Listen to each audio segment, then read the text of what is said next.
万众瞩目的单会终于开启。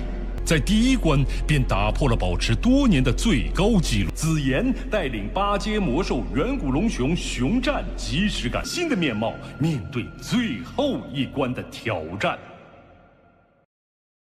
Thời gian qua đi, không lâu sau, ở tại cửa vào tinh vực, tất cả 10 người đứng đầu đan hội lúc này đã tới đông đủ. Nhìn qua mọi người một lượt, Huyền công tử thanh âm liền vang lên nói: "Những người đi vào tinh vực chuẩn bị." Sau đó, ông nhìn hai người bên cạnh rồi khẽ gật đầu. Tiếp theo, thủ ấn cũng liền biến đổi, linh hồn lực từ trong cơ thể 3 người tràn ra.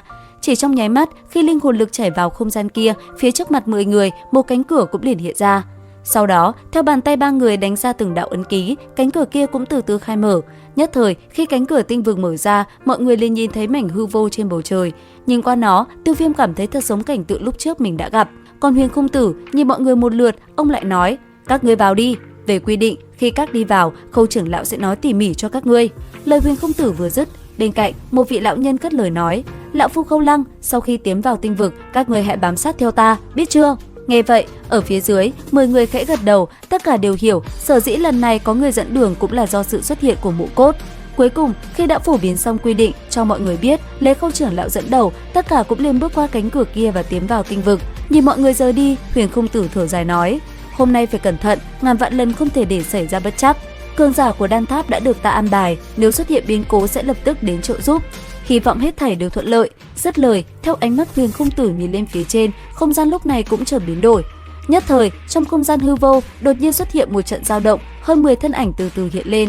Thân thể vừa hiện ra, Tiêu Viêm chợt cảm thấy có một cảm giác lạ, lẩm bẩm nói: "Nơi này quả nhiên có Tam Thiên Diễm Viêm Hỏa." Dứt lời, anh ấy đảo mắt qua bên cạnh thì thấy Mộ Cốt cũng xuất hiện cảm giác như mình, còn Khâu Lăng nhìn qua thì mọi người đã thấy đông đủ, ông cũng liền dẫn theo tất cả mọi người thân hình phóng về phía trước.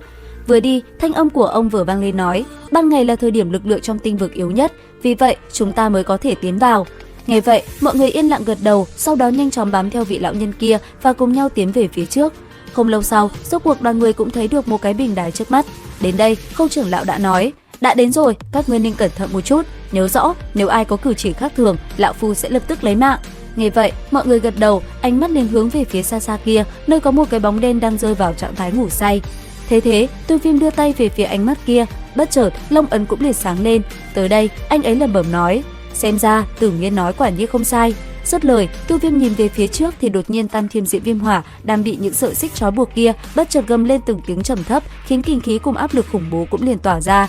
Nhất thời, khi làn sóng khủng bố ấy bạo phát, nó liền hất bay đám người Tiêu Viêm đang đứng trên đài cao cũng phải lùi lại. Giờ khắc đó, trên nét mặt mọi người cũng tràn đầy sự sợ hãi. Thế nhưng rất nhanh, Khâu trưởng lão thanh âm đã vang lên nói: "Đây là Tam Thiên Diễm Viêm Hỏa, hiện nay nó đã bị phong ấn. Tiếp theo, các ngươi hãy tiến lên và thu phục nó. Tiêu Viêm, ngươi là quán quân của đan hội, do vậy ngươi tới trước đi."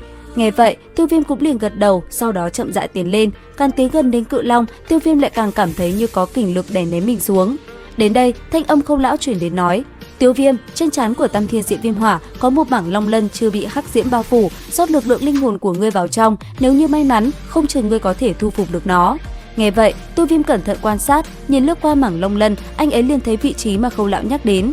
Tới đây, Tiêu Viêm lẩm bẩm nói: "Lực lượng phong ấn thật mạnh mẽ, so với phong ấn Vẫn Lạc Tâm Viêm năm đó ở nội viện còn mạnh hơn rất nhiều." Dứt lời, Tiêu Viêm cũng liền truyền linh lực của mình vào mi tâm của Tam Thiên Diễm Viêm Hỏa. Thế nhưng, chỉ nháy mắt sau, Tiêu Viêm đã như lạc vào trong một mảnh không gian hư vô quỷ dị. Trong lúc anh ấy đang kinh ngạc thì bất thình lình, một ánh mắt khổng lồ phía sau đột nhiên mở ra. Sau đó, thanh âm trầm thấp vang lên, nói: "Nhân loại, đám người đáng ghét." Nghe vậy, Tiêu Viêm đáp: "Ta tới nơi này chỉ vì muốn giải cứu ngươi mà thôi." Nghe vậy, từ đôi mắt kia, kinh khí phóng ra, thanh âm vang dội quát: "Phắn!" Dứt lời, một luồng áp lực liền phóng ra trực tiếp cuốn phăng linh hồn Tiêu Viêm. Tới đây, Tiêu Viêm mới chậm rãi lùi lại lẩm bẩm nói: "Ta thất bại rồi, tên kia thật quá quát, nó lại trực tiếp thiêu đốt một tia linh hồn của ta." Nghe thế, Khâu trưởng lão nói: "Đã như vậy thì người kế tiếp lên đi." Vừa dứt lời, Mộ Cốt lão nhân đã nhanh chóng bước tới. Thế vậy, Khâu Lăng liền lăng không đi tới rồi chắn trước mặt hắn. Tới đây, Mộ Cốt cười lớn nói: "Trưởng lão Khâu Lăng muốn làm gì đây?" "Mộ Cốt, ta khuyên người tốt nhất đừng giở trò với Tam Thiên Diễm Viêm Hỏa. Nếu như ta thu phục được dị hỏa, không phải đã giúp đan tháp các ngươi bớt đi một tai họa hay sao?" Dứt lời, Mộ Cốt lão nhân khẽ cười đều một cái. Sau đó, hắn vượt qua người Khâu Lăng rồi tiến về phía Tam Thiên Diễm Viêm Hỏa. Tuy nhiên, sau khi tới gần, Mộ Cốt lão nhân nhắm mắt được chừng 10 phút thì đã liền mở ra, cước bộ lui về sau 2 bước. Thấy Mộ Cốt lão nhân thất bại quay về, Khâu Lăng mới thở phào nhẹ nhõm, rồi nhìn những người còn lại nói: "Người kế tiếp." Dứt lời, Tào Dĩnh cũng liền tiến lên, cứ như thế, lần lượt từng người nhanh chóng hướng về phía Tam Thiên Dị Viêm Hỏa và rót linh hồn lực vào trong.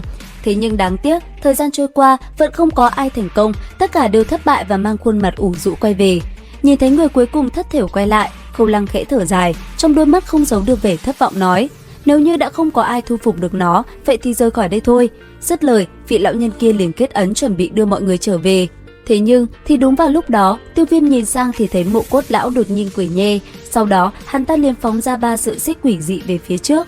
Ngay khi 3 mũi đao tới trước người, Khâu lão rất nhanh đã liền đón đỡ một đòn này, làm kinh khí nơi đây bạo phát rồi tỏa ra xung quanh. Một đòn bị phá, Mộ Cốt đã lại một lần nữa đạp lên hư không, khiến những vết nứt xuất hiện. Đồng thời, thanh âm vang lên nói: Khâu Lăng, cứ như vậy Tam Thiên Dị Viêm Hỏa sẽ mãi mãi không bị hàm phục đâu. Dứt lời, hắn ta liền đánh ra một đạo thủ ấn. Nhất thời, ở mi tâm của Tam Thiên Dị Viêm Hỏa chợt xuất hiện một làn khói quỷ dị. Thế vậy, Khâu Lăng trưởng lão liền lao lên. Đối diện với ông, chân đạp hư không, Mộ Cốt cũng mau chóng phóng tới. Trong khoảnh khắc va chạm, không gian nơi này như nứt toác bởi những vết rách. Phía sau, Tam Thiên Dị Viêm Hỏa cũng chậm rãi cử động. Thế vậy, tất cả mọi người sắc mặt cũng dần trở nên nghiêm trọng. Còn hai người kia, sau một đòn mạnh mẽ vừa rồi, cả hai đã lại một lần nữa lao về phía đối phương giao chiến vô cùng quyết liệt. Thậm chí, khi họ đánh vào đối phương, Tam Thiên Dị Viêm Hỏa ở phía sau cũng ngóc cái đầu khổng lồ, từ từ nhìn về phía hai người. Nhận thấy tình trạng chớp mắt, đám người Tiêu Viêm ai nấy đều biến sắc. Nhất thời, Tiêu Viêm lẩm bẩm nói: Tam Thiên Dị Viêm Hỏa thức tỉnh rồi. Nghe vậy, Khâu trưởng lão cũng mau chóng truyền âm nói: các ngươi mau bóp nát Ngọc Châu, báo cho hội trưởng nhanh chóng tới đây. Nghe thấy tiếng quát của Khâu Lăng, đám người Tiêu Viêm cùng Tào Dĩnh liền lấy Ngọc Châu ra, đang định bóp nát thì phía sau đột nhiên xuất hiện một đám người dùng phi châm chấn bay Ngọc Châu trên tay đám người Tào Dĩnh. Thế vậy, Tiêu Viêm hừ lạnh quát: không nghĩ tới chỗ này vẫn còn người của hồn địa các ngươi. Hôm nay, Thánh Đan Thành vô cùng hỗn loạn, đám cường giả còn lại của Đan Tháp cũng không còn sức để quản việc này đâu. Tiêu Viêm, làm sao bây giờ? Còn có thể làm gì nữa? Chúng ta cùng chiến với đám người hồn địa một trận. Dứt lời, toàn bộ mọi người liền lao lên cùng đám người kia giao chiến. Trong tay Tiêu Viêm, rất nhanh trọng xích đã liền xuất hiện, dị hỏa cũng liền bạo phát rồi đánh về phía Mộ Cốt lão nhân. Bên cạnh anh ấy, Tào Dĩnh cùng Tống Thanh, hai người cũng thi triển từng đòn mạnh mẽ đánh về phía đám người của hồn điện. Cứ thế, cuộc chiến gay cấn cũng liền diễn ra hết sức quyết liệt, còn Tiêu Viêm vẫn như những lần trước, một mình anh ấy phải chống chọi với Mộ Cốt. Nhất thời, từng chiêu thức mạnh mẽ nhất của anh ấy cũng phóng về phía đối thủ, làm Mộ Cốt cũng phải chống đỡ hết sức vất vả. Tuy nhiên, không chỉ có Tiêu Viêm, Khâu lão cũng đồng thời tấn công Mộ Cốt, khiến hắn phải liên tục trở tay chống đỡ công kích tới từ hai người lao tới.